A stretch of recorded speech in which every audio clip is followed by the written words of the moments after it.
Jangan.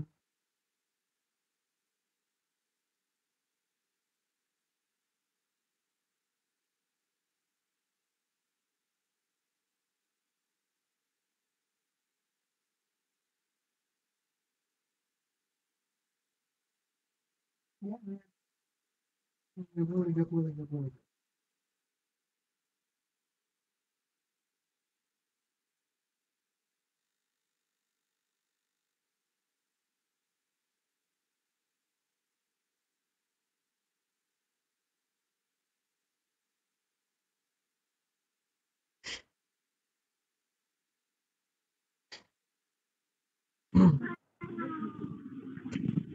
Oke, Bismillahirrahmanirrahim. Assalamualaikum warahmatullahi wabarakatuh. Kedengaran suara saya? Waalaikumsalam warahmatullahi wabarakatuh. Dengar, Pak. Dengar ya? Bentar, bentar. Oke, satu ini. Gimana sehat kalian? Alhamdulillah sehat Bapak. Bapak gimana kabarnya, sehat Pak? Sehat, alhamdulillah. Gimana Alhamdulillah. kalian puasanya lancar? Ezra, sehat Ezra? Bentar lagi ya mau ini ya kalian Lebaran ya. Ezra, udah mulai libur Ezra? Beberapa masih ada Pak yang masih pertemuan tujuannya Pak. Oke, bukan dari kerjaannya udah libur belum Ezra? Udah Pak. Udah ya. Yahya gimana Yahya? Udah libur juga? Kalian tanggal 17 sekarang tuh ya udah mulai libur ya? Kalau nggak salah ya? Dari kementerian kan. Oke, untuk pertemuan sekarang saya sudah share ya di e-learning-nya. Sudah dibaca.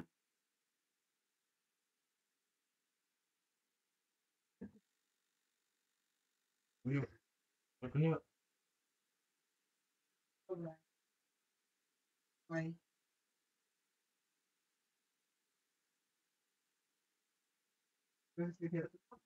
Again, or refuse to go away to mm, your household or can say that. Ya isinya tuh ya, iya.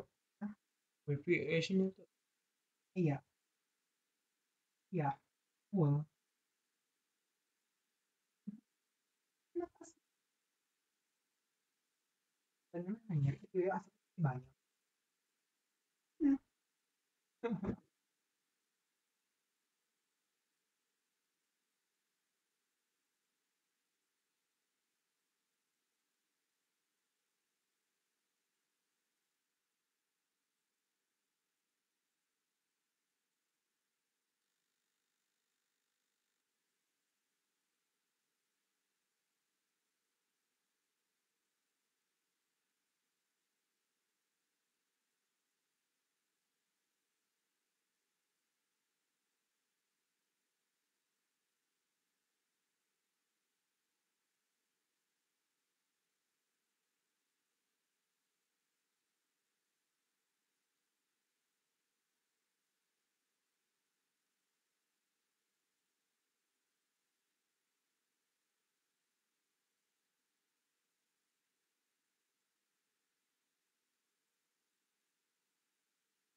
Halo, Assalamualaikum. Maaf ya, tadi ada gangguan sedikit. Suara saya sudah terdengar? Halo? Sudah, Pak.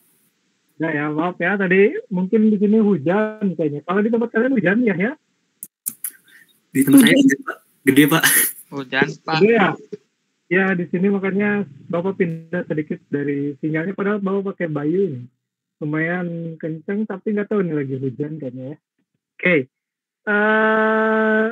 Tadi balik lagi ke share screen saya sebentar. Saya sudah upload di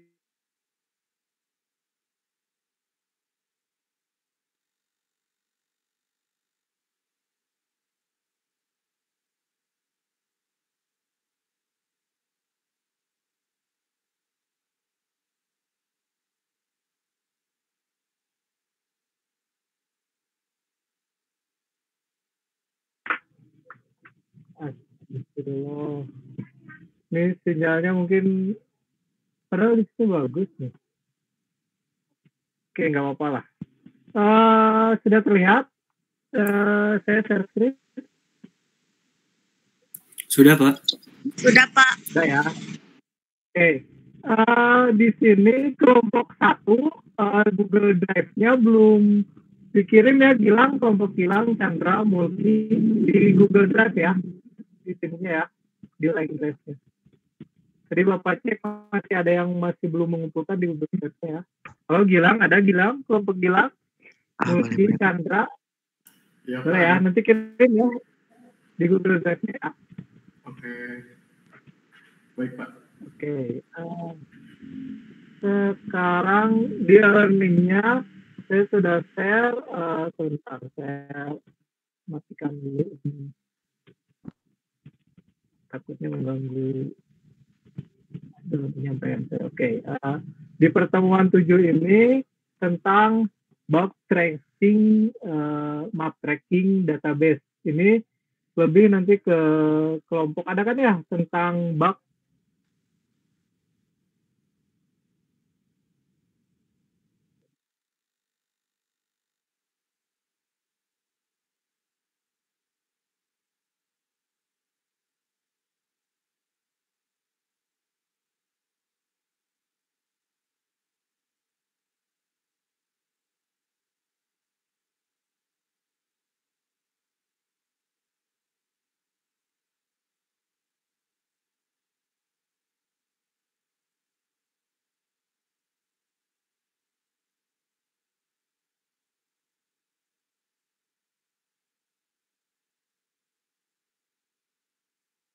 error dan kesalahan-kesalahan lah.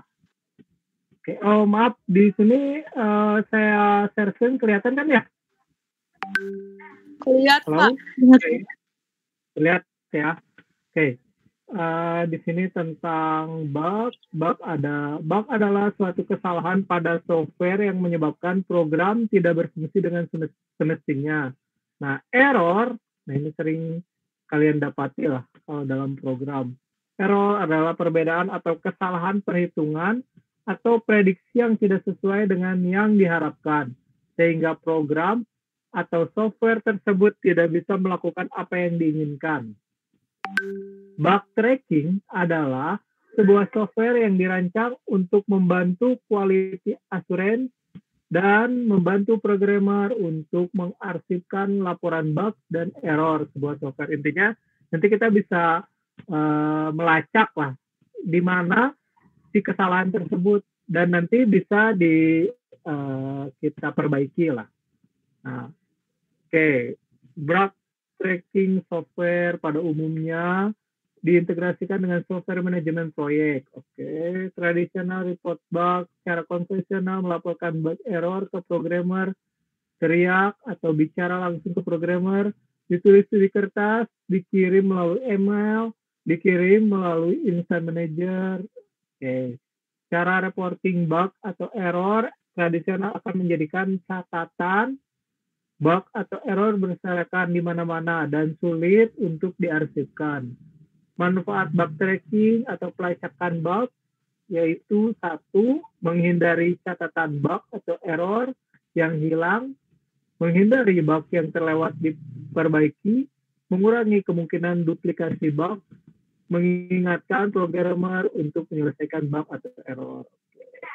Ini ada bug tracking database, merupakan alat bantu untuk diperlukan oleh organisasi pengujian testing organization dan dalam memegang peranan untuk melakukan pengujian. Dengan mendokumentasikan setiap kesalahan pada suatu sistem yang baik, maka bug atau kesalahan dapat segera diperbaiki dan meningkatkan kualitas produk. Sebagai bukti nyata atas masalah-masalah kualitas yang pernah terjadi, yang kemudian dapat digunakan sebagai referensi.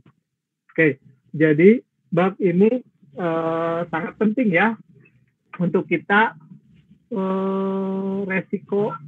Kalau ada resiko, biasanya bug ini sangat membantu, jadi bisa diperbaiki. Resiko dalam sebuah pembuatan program itu pasti ada, atau masalah-masalahnya.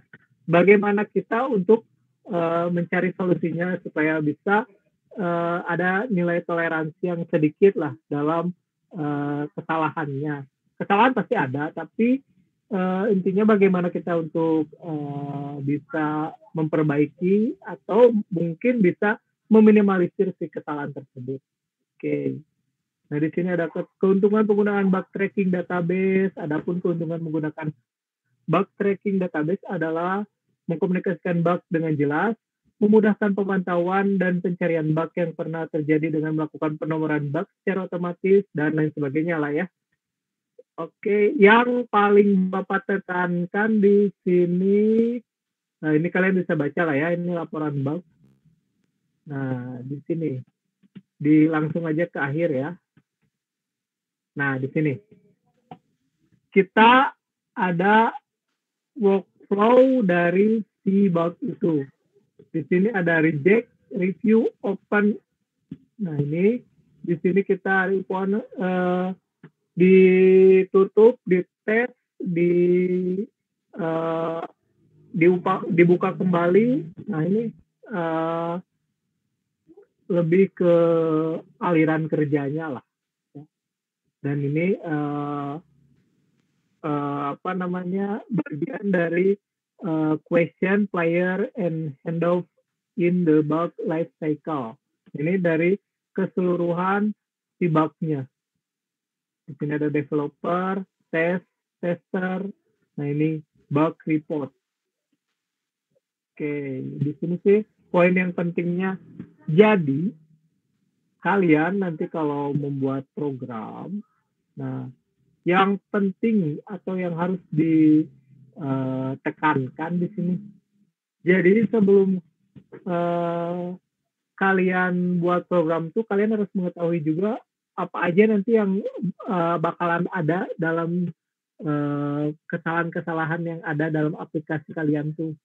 Nah, nanti ditelusuri nih bagaimana cara kalian untuk memperbaiki atau mungkin bisa menghilangkan si bug tersebut.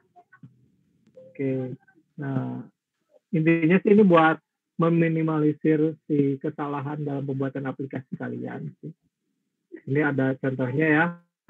Ini ada contoh basic database-nya tentang bug report. Di sini ada step-nya, ada karena waktu juga tadi ada masalah juga.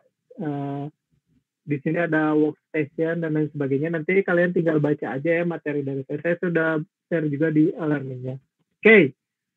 Untuk sekarang kelompoknya siap-siap untuk presentasi ya. Ada yang ditanyakan dulu tentang bug? Halo, Gilang? Yang lain? Belum ada, Pak. Belum ada ya? Oke, intinya sih bug itu proses kalian untuk memecahkan suatu kesalahan bagaimana. Oke. Oh, Bapak belum masukin ya? Yang kalau nggak salah si bug itu ada juga untuk kalian presentasi. Coba saya lihat dulu. Untuk kemarin yang baru presentasi kelompok Chandra ya sama Gilang ya, baru satu kelompok ya? Iya, Pak. Kemarin ini mungkin ada teman-teman ini katanya Pak ada di kelompok 10 ingin presentasi duluan katanya seperti itu. Oke, nanti dulu sebentar. Bapak ini dulu ya. Kemarin kan biasanya kan jadwal di kelompok 2. Tapi kan kelompok 2 nggak bisa presentasi, berarti sekarang jadwalnya itu kelompok 3. Nah, kelompok 3 sudah siap presentasi? Herman ada, Richard, Hara. Kalau nggak salah ini Herman dan Richard dan Hara tuh sudah mengirim PowerPoint-nya di Google Drive. Iya benar, sudah mengirim. Richard, Herman, Hara ada di sini. Richard, Herman, Hara. Kalau tidak ada, Bapak lanjutkan ke kelompok 4. Kelompok 3 ada di sini. Halo, Herman. Sudah siap?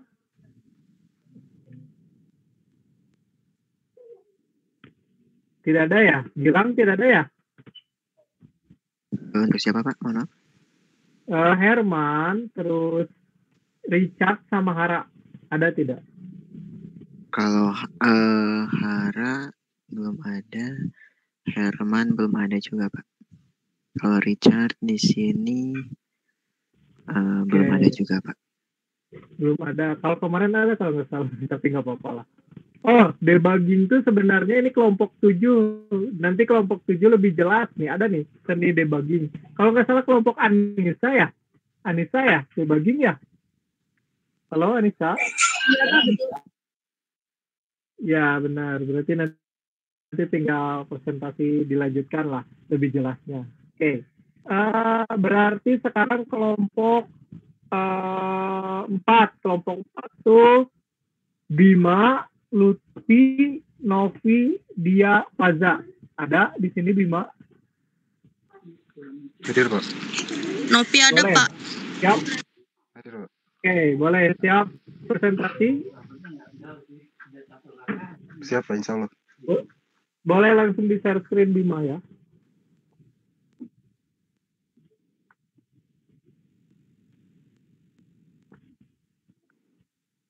Maaf ya, tadi saya juga pindah dari ruangan 1 ke ruangan 2 ini karena sinyal di saya juga sepertinya kurang bagus.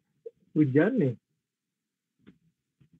Oke, siap kelompok 5. Boleh langsung.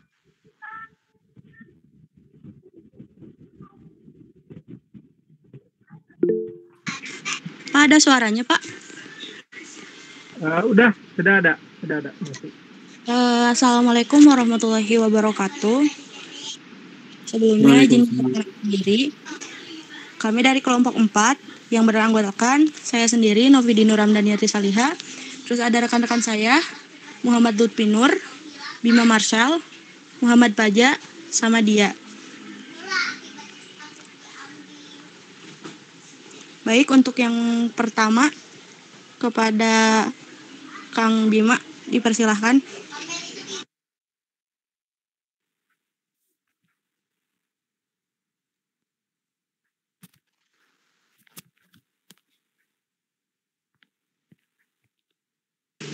Bima.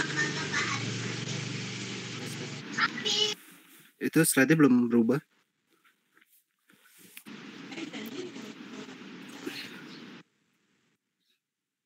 Baik, di sini saya akan mempresentasikan materi tentang pengujian black box.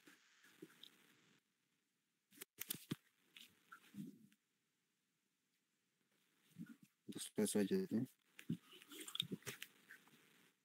Pengujian black box atau dapat disebut dengan behavioral testing adalah pengujian yang dilakukan untuk mengamati hasil input dan output dari perangkat lunak tanpa mengetahui struktur kode dari perangkat lunak.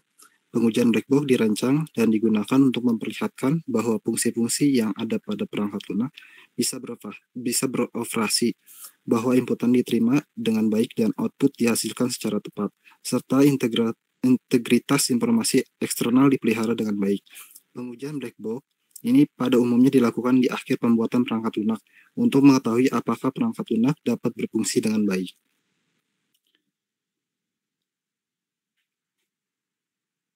Boleh ke slide selanjutnya.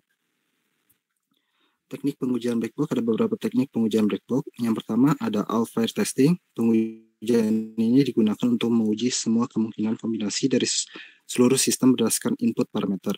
Yang kedua ada boundary value analysis. Teknik ini berfokus pada pencarian error dari luar atau sisi dalam perangkat lunak. Yang selanjutnya yaitu fuzzing. Fuzzing merupakan teknik pencarian bug dalam perangkat lunak dengan memasukkan data yang tidak sempurna. Yang selanjutnya yang terakhir state transition. Terakhir adalah state transition. Teknik ini berguna untuk melakukan pengujian terhadap mesin dan navigasi dari UI dalam bentuk grafik. Kelebihan dari pengujian black box, kelebihannya pertama ada pengujiannya tidak harus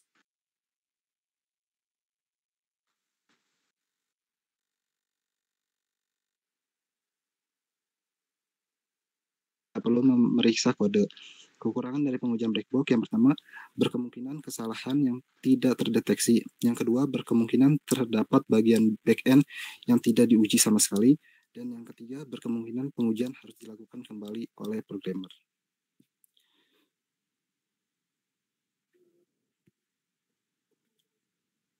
Sekian materi dari Black Box, saya kembali. Terima kasih. Baik, terima kasih Kang Bima. Untuk selanjutnya, kepada Kang Muhammad Paja ada? Ada. Ya, di sini saya akan menjelaskan tentang pengujian sistem waktu nyata.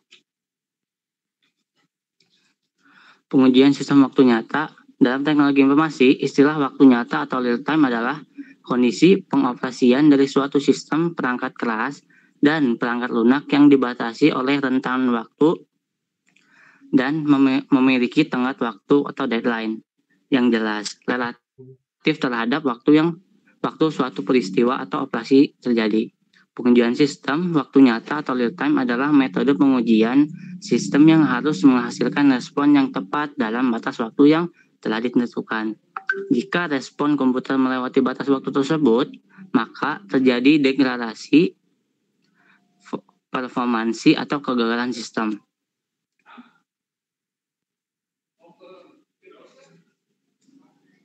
Selanjutnya, model pengujian sistem waktu nyata.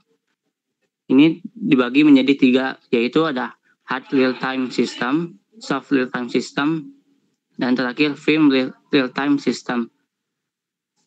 Hard real-time system adalah menguji dengan melakukan eksekusi program dan deadline, hard deadline, hingga mencapai kondisi kritis dari sistem agar menentukan performansi seluruh sistem. Yang kedua, soft real-time system.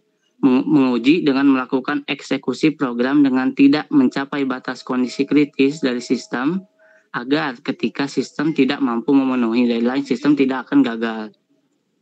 Yang terakhir, firm real-time system, yaitu pengujian dengan konsep bahwa tarditas tidak dikerjakan oleh sistem agar melihat miss percentage bertambah secara polinomial. Saya kembalikan lagi kepada moderator. Terima kasih. Baik, terima kasih kepada Kang Muhammad Paja. Mungkin bisa dilanjutkan ke Kang Lutfi untuk membackup Kang Dia.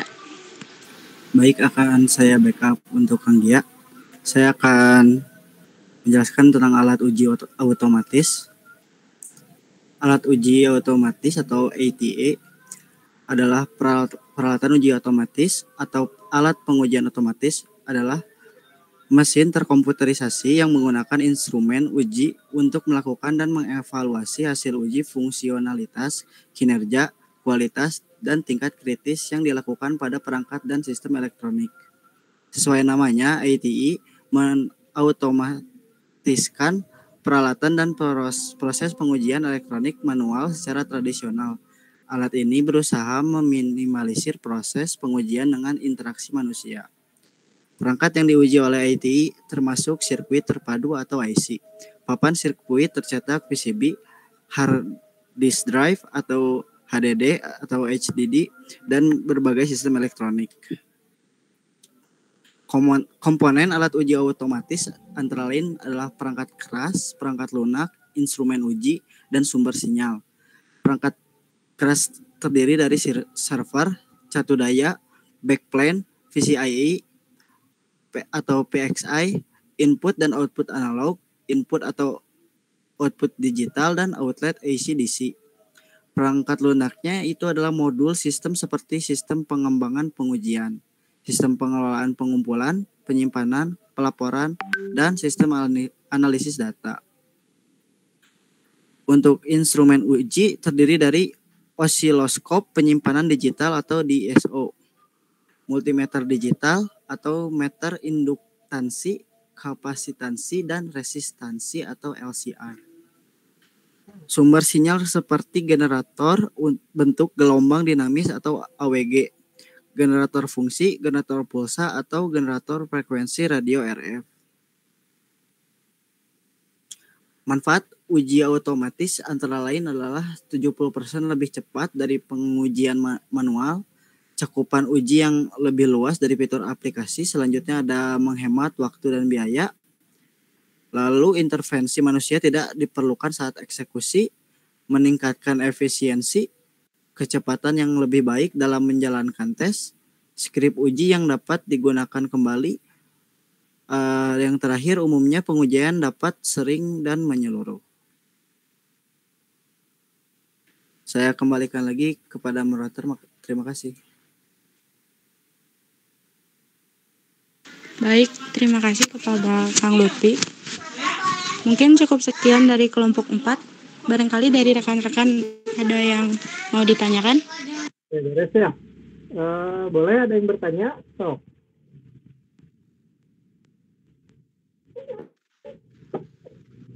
Halo Gilang dan yang lain Anissa. Itu Anissa keluar dari rapat.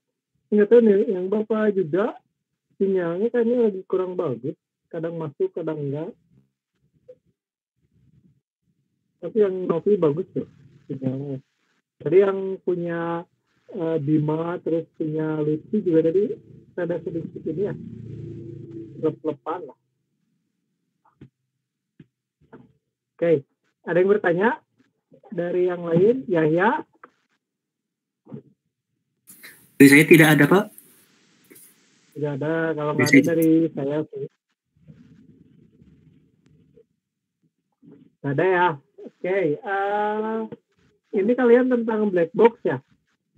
Boleh coba dilihat yang tadi yang black box-nya. Ada pengujian nyata juga ya? Waktu nyata, oke, bagus.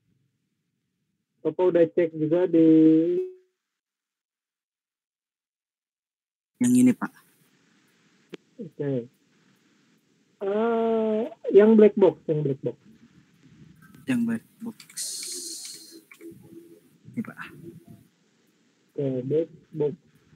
Ini bagus nih. Ini kalian ada contohnya nggak? Tahu apa tadi nggak ada contohnya?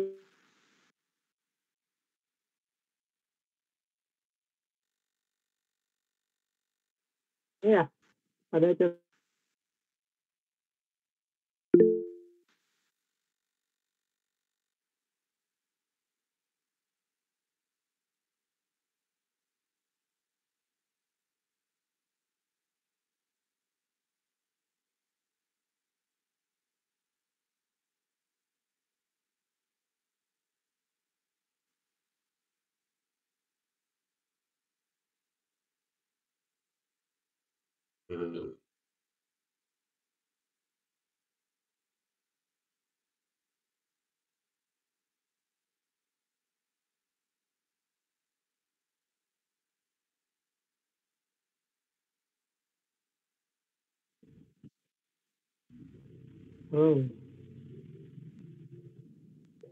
Halo, suara saya terdengar. Maaf ini terputus lagi. Kayaknya nggak tahu nih. Sudah terdengar, Pak. Sudah terdengar, Pak. Oke, tadi Bapak tanyakan tuh tentang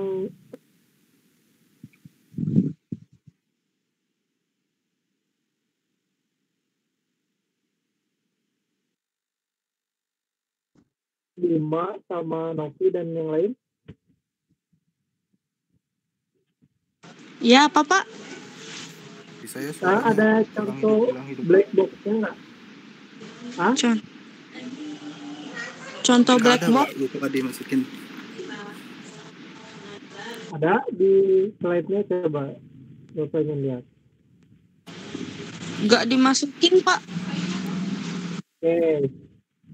Saya minta berarti contoh langsung black box-nya. Boleh lihat di internet atau langsung tampilin di sini ya buat semua satu kelompoknya. Jadi buat Bima, Novi, Lutfi, dan yang lain. Contoh tentang black box ya.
Ini saya sudah dapat Pak sumbernya dari internet.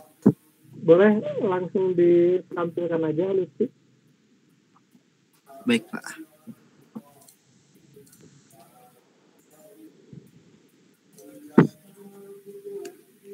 Yang contoh black box testing bisa dilakukan secara functional testing, non-functional testing, regression testing, Pak.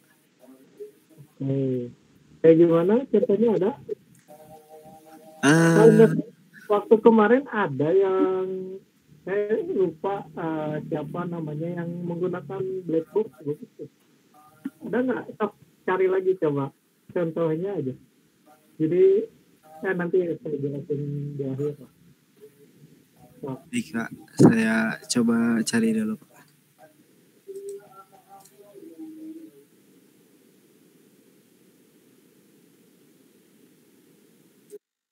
Kalau ingin lebih jelas, boleh lihat dari artikel atau dari jurnal dan lain sebagainya lah, ya. Lutfi atau Bima, Novi.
Pak mohon izin Pak.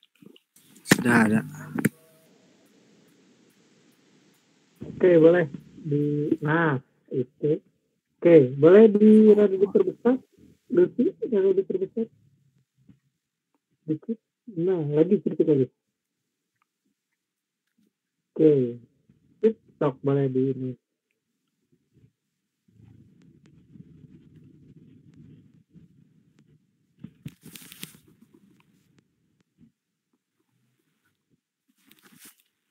Boleh diterangkan gimana, Lutfi? Ke bawah lagi. Atau di Yang ini apa ya? Black box kayak gini Pak. Ya, benar. Jadi gimana Jadi itu? di pertama itu jadi penguji itu ada tampilan aslinya atau tampilan yang udah jadinya, terus ada ujian di komponen ujinya. Kalau misalnya dashboard atau menu utama, udah itu hasil yang diharapkan. Contohnya di sini aplikasi menampilkan menu utama yang nantinya dapat digunakan oleh employee seeker atau employee. Kesimpulannya bisa berhasil menampilkan atau tidak berhasil. Kalau berhasil di checklist berhasil, kalau tidak berhasil di checklist tidak berhasil. Terus sudah gitu, yang keduanya, contoh keduanya di sini ada menu utama employee seeker. Aplikasi menampilkan menu employee seeker nantinya dapat digunakan oleh employee seeker. Kalau bisa berhasil, di checklist berhasil. Jika tidak berhasil, ya tidak berhasil. Terus ada screen.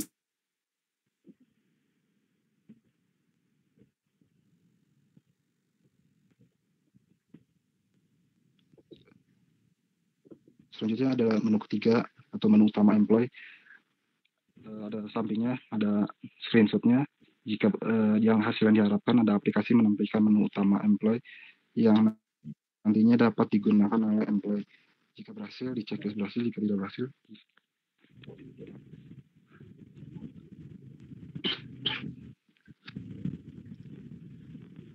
seperti itu Pak untuk pengujian black box dari contohnya. Oke, sudah berarti seperti itu ya. Oke, Bapak tambahkan sedikit ya. Boleh share screen-nya di situ, Bapak mau share screen sedikit. Oke, di pertemuan 6 kalian baca materi dari saya, Lutfi, Bima, dan yang lain. Di situ saya ngejelasin juga, di situ ada tentang materi white box dan black box juga ya. Iya Pak, ada Pak. Mbak, ada ya? Oke, Ada, Pak. di sini share screen saya sudah terlihat. Sudah Pak. Ada ya? Oke, sebentar.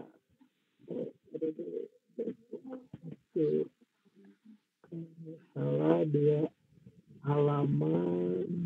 Nah, ini kan black box itu pengujiannya ada fungsi yang tidak benar. Tadi udah bagus presentasinya, udah bagus sekali lah ya. Tinggal tambahan nanti tolong tambahkan contohnya ya, Bima, Novi, Lutfi, dan yang lain kelompoknya ya. Tolong ditambahkan contohnya yang tadi aja. Yang tadi bagus tuh. Dari artikelnya atau dari jurnalnya. Oke. Nah, pengujian black box itu kategorinya ada fungsi yang tidak benar atau hilang, kesalahan interface, kesalahan dalam struktur data, akses database eksternal, kesalahan kinerja, inisialisasi, dan kesalahan terminasi. Oke. Nah, contohnya ini kan banyak ya, metode graph, notifikasi grafis. Ini jarang digunakan nih. Nanti kalau kalian skripsi menggunakan pengujian white box dan black box, bagus nih. Oke. Kebetulan white box dan black box itu saya masuk di skripsi saya dan di tesis saya. Nah, kalau white box kan seperti ini, nanti ada kelompoknya kan yang menjelaskan tentang white box. Oke, terus, nah kalau black box tidak bisa, black box maaf ya. Nah, ini kalau black box tuh, jadi benar tadi yang di artikelnya tuh. Nanti kan hasilnya diterima atau berhasil atau tidak berhasil sebenarnya hampir sama sih. Bisa berhasil atau tidak berhasil, bisa diterima atau tidak diterima sih. Oke. Ini responnya, ini pengujiannya ini banyak ya. Ada pengujian black box login link URL. Ini terkait dengan fungsi logika, terus ini tentang CRUD, terus ini tentang kalau saya kan skripsi waktu dulu juga membuat alat lah ya, IoT. Nah ini di sini ada logika fungsi CRUD, yang kedua derivativity dan lain sebagainya ya. Di tesis juga yang saya sama menggunakan black box juga tuh. Di sini ada kondisi Firebase, saya menggunakan Firebase dalam database-nya. Di sini tipe uji normal atau tidak normal, sama aja sih sebenarnya kata-kata dari permainan kata sih. Yang penting sih. Terus ada berhasil dan tidak berhasil, koneksi WiFi. Terus ada, nah yang terpenting itu di sini sebentar tentang real time. Nah ini nih, nah ini sangat penting, pengujian perhitungan waktu setiap sensor. Kalau saya menggunakan waktu itu dari segi si sensornya, pembacaan sensornya ini diuji coba selama 5 kali, apakah berhasil. Jadi intinya pengujian itu seperti itu, kita menguji seberapa kali si pengujian itu, dan ini ada rata-rata waktu dari sensor A, sensor B, dan sensor C, seperti itu. Jadi dibandingkan, jangan sampai lebih dari berapa, 5 menit, 5 menit atau 5 detik dan lain sebagainya, karena nanti akan mengacaukan si aplikasi kita. Terus, nah ini penting, waktu itu masuk ke real time ya. Terus di sini ada pengujian, nah 30 kali ini pengujian fungsi sampai 30 kali diuji. Jadi intinya sih kita mencari kesalahan yang ada dari sebuah program kalau ada, tapi kalau misalkan itu bisa diminimalisir terus atau sampai dihilangkan, itu lebih bagus ya. Ini seperti itu sih pengujian sih. Oke, terus nah kalian nanti kalau di apa namanya nih, saya menguji jangkauan sensor infrarednya juga, terdeteksi, tidak terdeteksi. Kalau 7 cm berarti ruang lingkupnya segini, 2 cm sampai 6 cm kalau untuk infrared. Di atas itu tidak terdeteksi. Jadi kan tidak, jadi tahu kan scope-nya lah.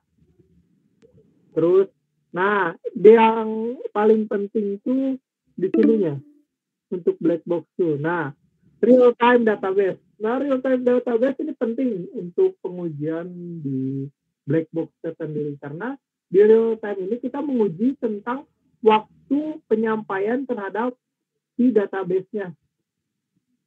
Jadi kalau si database-nya, nah nanti kan dari si sensor, kalau saya menggunakan Firebase itu notabene-nya lebih ke NoSQL lah ya.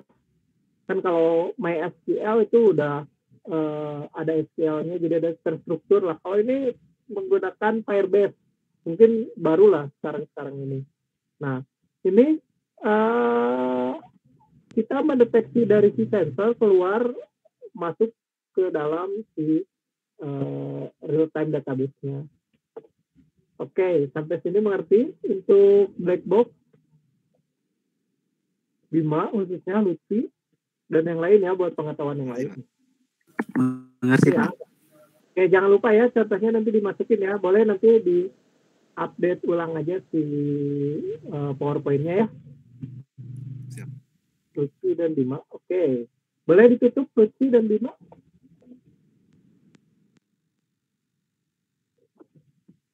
Lutfi, Bima, Novi, boleh ditutup?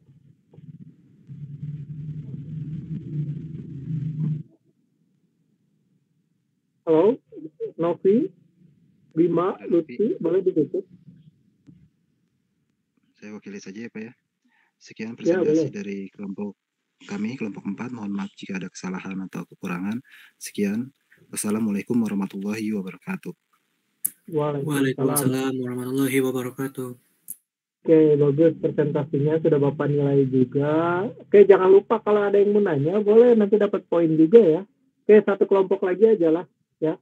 Kelompok 5 di sini ada? Ada, Pak. Oke, boleh langsung di share screen aja biar cepat. Baik, Pak.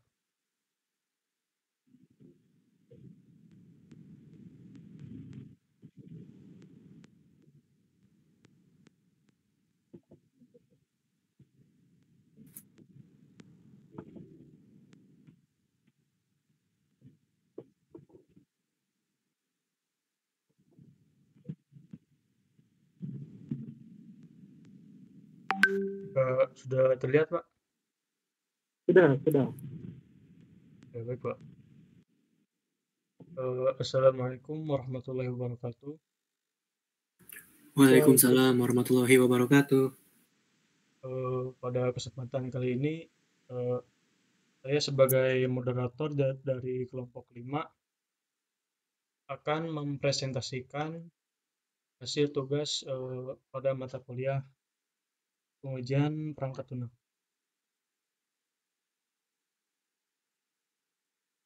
Oke, untuk yang ini akan disampaikan oleh Kang Niko.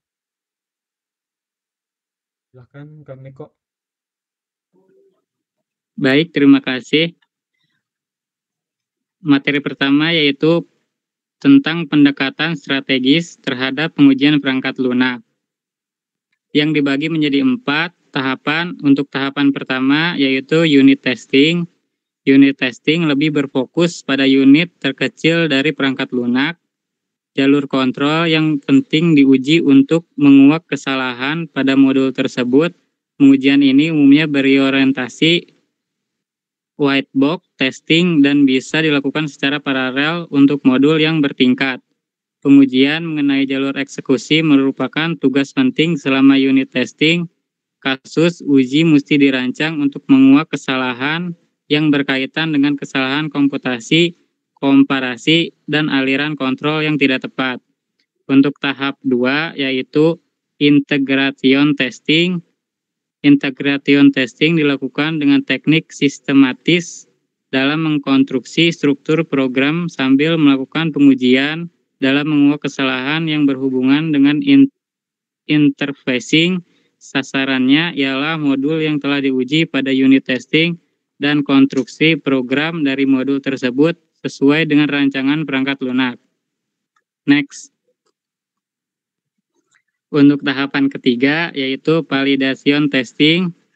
Validation testing dilakukan setelah perangkat lunak selesai dirangkai sebagai satu kesatuan yang menyeluruh dan kesalahan interfacing telah ditemukan dan dikoreksi.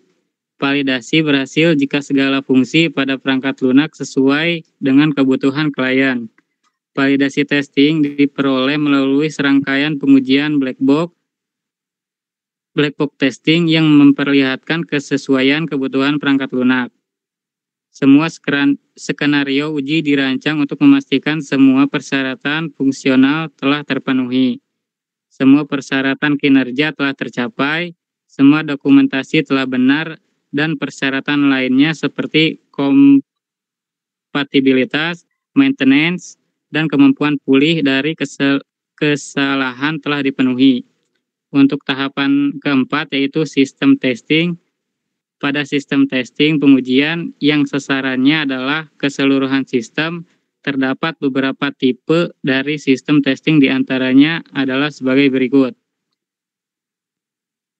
Untuk tipe pertama yaitu recovery testing, menguji perangkat lunak untuk gagal dengan berbagai cara dan memeriksa apakah perbaikan atau pemulihan dilakukan secara tepat. Selanjutnya yaitu security testing, untuk menguji apakah mekanisme keamanan yang dibangun pada sistem akan benar-benar dapat mengamankan dari pengaruh yang salah dan beberapa percobaan peretasan. Untuk tahapan selanjutnya yaitu stress testing dirancang untuk menguji program apakah mampu melawan keadaan yang abnormal. Dan untuk tipe terakhir yaitu performance testing dirancang untuk menguji sistem kinerja perangkat lunak yang telah terintegrasi pada sistem ketika runtime. Sekian dari saya kembalikan kepada moderator. Baik, terima kasih Kang Niko. Untuk materi selanjutnya akan disampaikan oleh saya sendiri, yaitu mengenai pengujian modul perangkat lunak. Prosedur pengujian unit sebagai dasar pengujian perangkat lunak. Pengujian unit pada umumnya merupakan perkembangan dari langkah pengkodean. Setelah program sumber dikembangkan, ditinjau kembali dan diverifikasi untuk sintaknya, maka perancangan test case dimulai. Peninjauan kembali perancangan informasi akan memberikan petunjuk untuk menentukan test case. Karena modul bukan program yang berdiri sendiri, maka driver atau pengendalinya dan atau stub perangkat lunak harus dikembangkan untuk tiap-tiap pengujian. Kemudian ada modul testing, yaitu pengujian modul. Sebagai dasar pengujian perangkat lunak, pengujian interaksi dari semua komponen yang berhubungan terhadap modul, pengujian modul yang independen, kemudian modul secara individu diuji secara individu. Modul berupa kumpulan fungsi, prosedur, program, tidak secara increment, biasanya dilakukan oleh programmer yang membuat program tersebut. Menggunakan stub dan driver, pengujian white box cocok untuk tingkatan ini. Pengujian struktur data lokal, kondisi batasan, jalur independen, jalur penanganan kesalahan. Kemudian ada formal, yaitu rencana kegiatan dijelaskan dan tertulis. Modul bukanlah program yang berdiri sendiri, perangkat lunak, driver, dan atau stub harus dikembangkan bagi masing-masing pengujian unit. Pada sebagian besar aplikasi, driver tidak lebih dari sebuah program utama yang menerima data test case.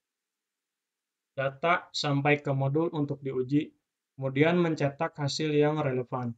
Stub berfungsi menggantikan modul yang merupakan subordinat dari modul yang akan diuji.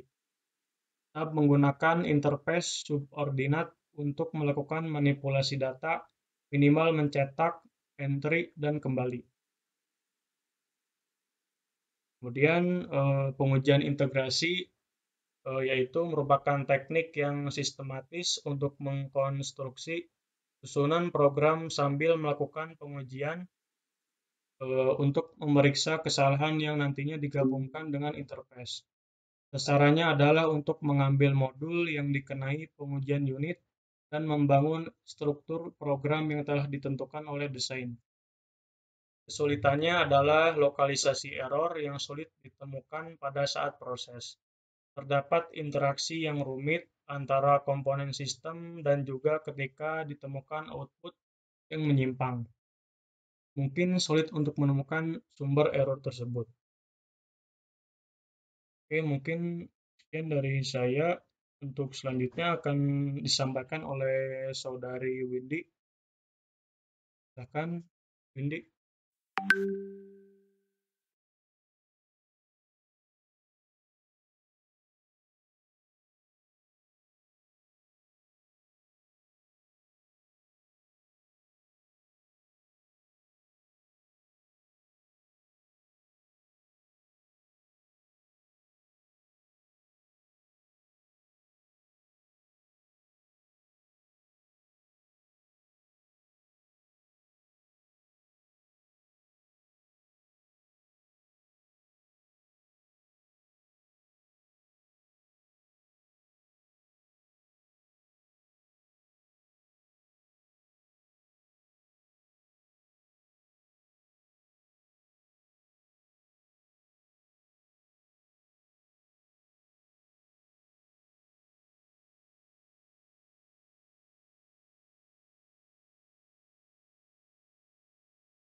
Oke, Royhan, boleh dilanjut? Iya, Pak. Di share screen lagi. Tadi yang share screen siapa? Saya, Pak. Oke. Ya, sebentar, Pak.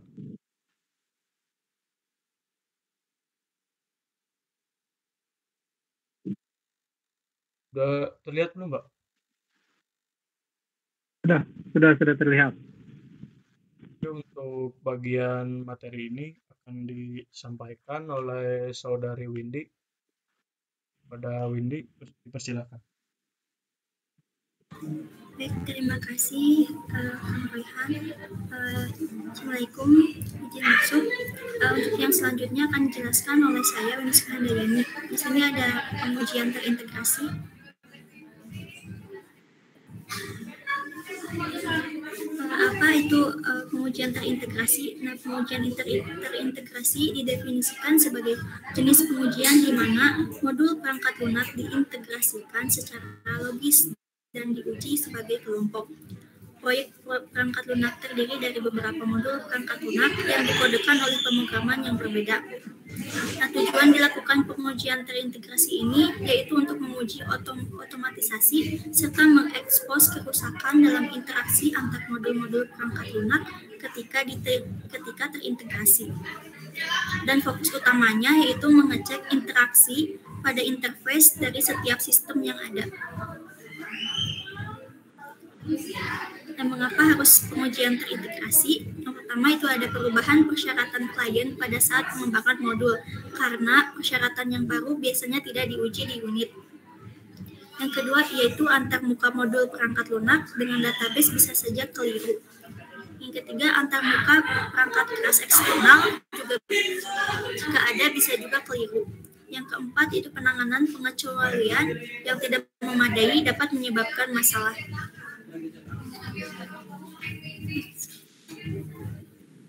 Nah, di dalam pengujian terintegrasi ini ada 3 pendekatan. Yang pertama pendekatan Big Bang, yang kedua pendekatan top down dan juga bottom up. Yang pertama ini ada pendekatan Big Bang. Pendekatan Big Bang ini merupakan strategi pengujian integrasi di mana semua unit terkait sekaligus sehingga sistem yang lengkap. Seperti pada gambar sebelah kanan, semua modul pada sistem yang ditampilkan terintegrasi bersamaan dan kemudian pengujian dapat dilakukan secara keseluruhan. Oleh karena itu, tidak ada pengujian terintegrasi pada individu karena memungkinkan adanya kegagalan kritis meningkat.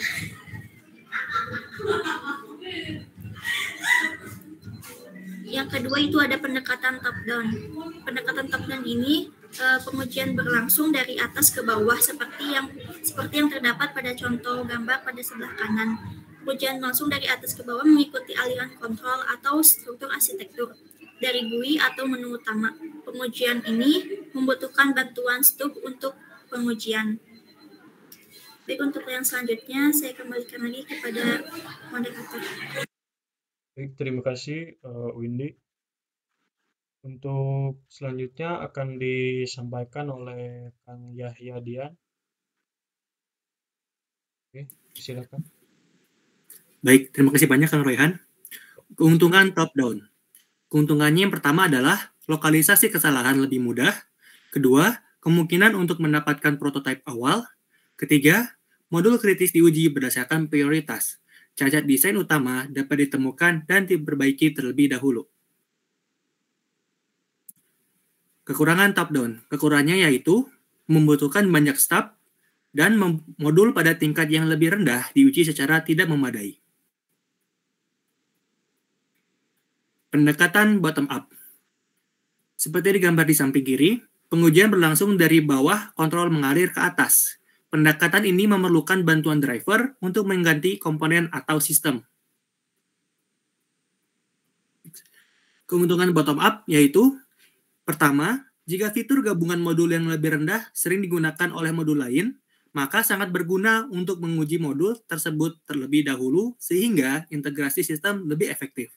Kedua, error program dapat dideteksi lebih awal dari modul terrendah. Ketiga, kondisi untuk pengujian lebih mudah dibuat. Keempat, pengamatan untuk hasil pengujian lebih mudah Karena dimulai dari tingkat paling bawah, modul yang kritis umumnya dibangun dan diuji terlebih dahulu. Oleh karena itu, kesalahan-kesalahan dapat diidentifikasi pada awal proses. Kekurangan top-down. Kekurangannya yaitu modul penting atau pada tingkat atas arsitektur perangkat lunak yang mengontrol aliran aplikasi diuji terakhir dan mungkin rentan terhadap cacat. Dan terakhir, tidak memungkinkan adanya prototipe awal. Sekian penjelasan dari saya kembalikan kepada Kang Royhan. Terima kasih. Terima kasih Kang Dian. Untuk materi selanjutnya akan disampaikan oleh Kang Rafli. Silakan Kang Rafli. Baik, terima kasih Kang Royhan. Selanjutnya adalah pendekatan hybrid atau sandwich. Dalam strategi sandwich atau hybrid adalah kombinasi dari pendekatan top down dan bottom up. Di sini, modul teratas diuji dengan modul yang lebih rendah. Pada saat yang sama, modul yang lebih rendah diintegrasikan dengan modul atas dan diuji. Strategi ini memanfaatkan stub serta driver.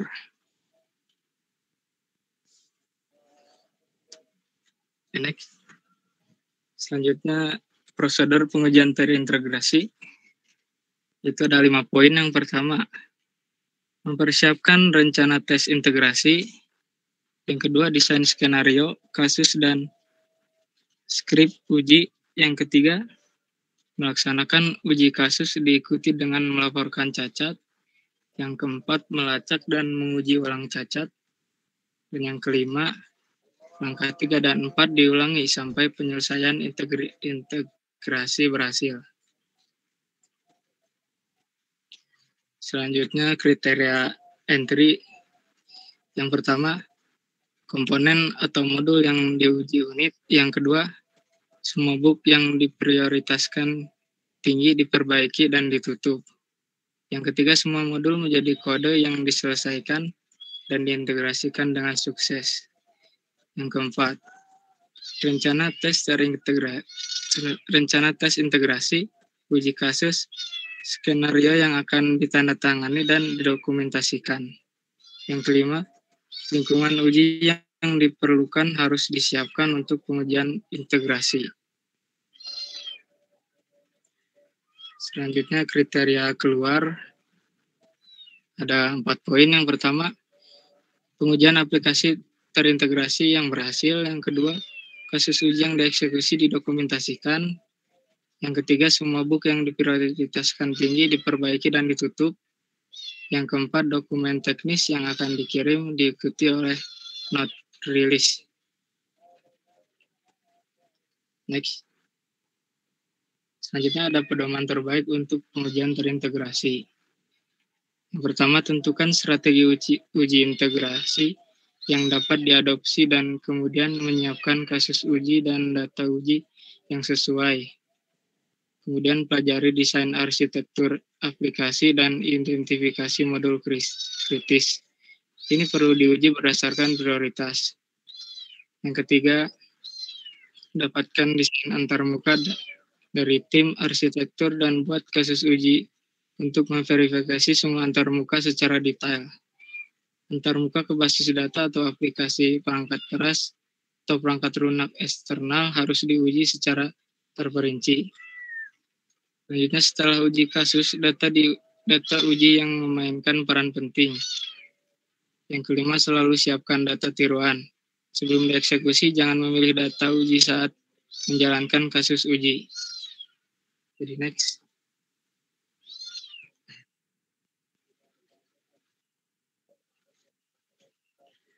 Kemudian ada contoh kasusnya, yaitu aplikasi ini memiliki 3 modul, yaitu halaman masuk, kotak surat, dan hapus email, dan masing-masing terintegrasi secara logis.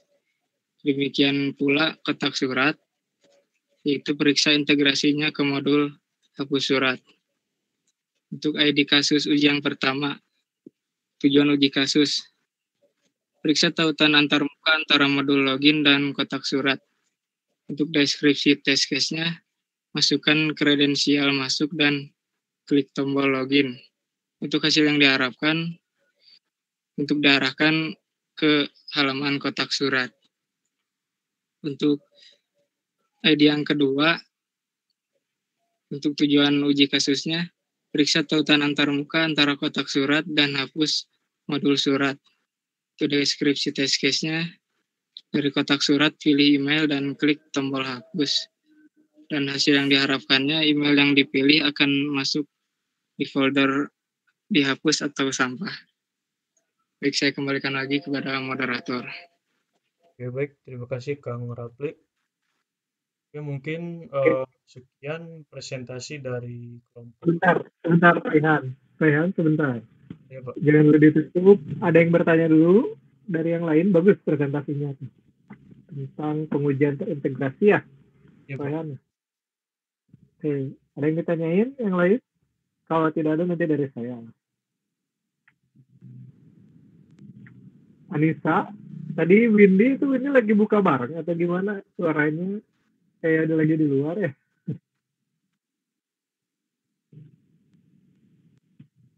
Ada yang ditanyain? Yang lain? Ini bagus nih, pengujian terintegrasi itu.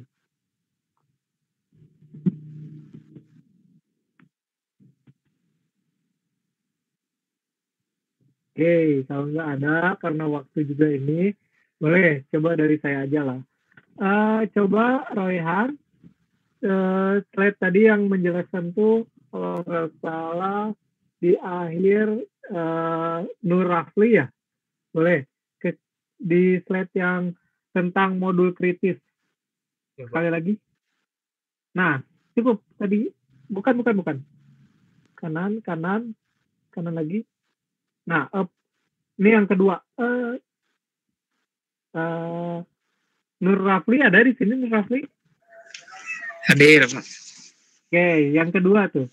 Bagus nih. Tentang pelajari desain arsitektur aplikasi dan identifikasi modul kritis. Nah, yang dimaksud dengan identifikasi modul kritis tuh kayak gimana sih?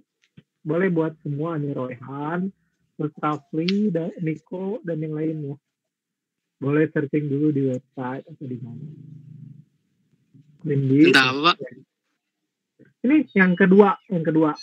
Jadi pelajari desain arsitektur aplikasi dan identifikasi modul kritis. Nah, modul kritis itu apa sih sebenarnya? Oh iya, Pak. Ya. Oke.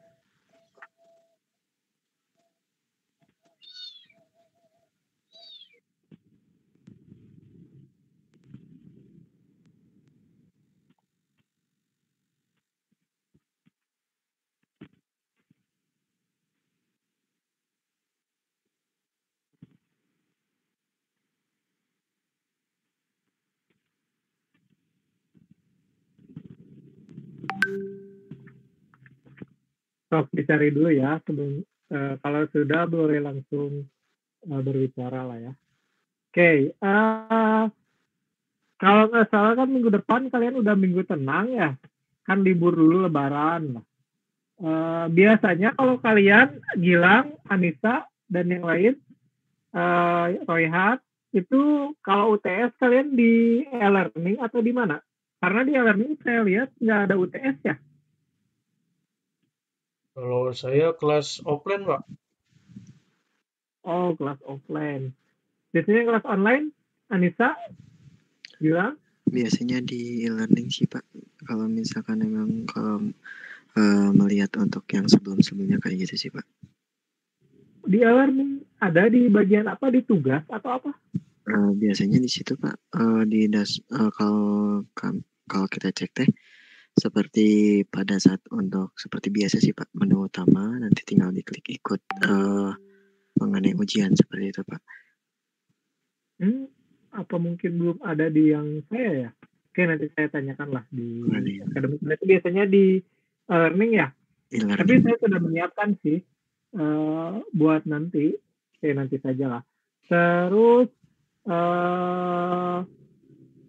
kalian tuh harusnya sebenarnya tuh sekarang udah pertemuan ke-7 tuh udah masuknya ke debugging. Kalau di kelas yang karyawan, karena mungkin kalian kepotong juga waktu kemarin ada yang belum presentasi dan kepotong libur juga ya. Jadi mungkin rada tersendat, makanya Bapak panjangkan di presentasi ya, Gilang ya. Oke, jadi Bapak inginnya tuh 3 kelompok, tapi susah ya 3 kelompok juga ya.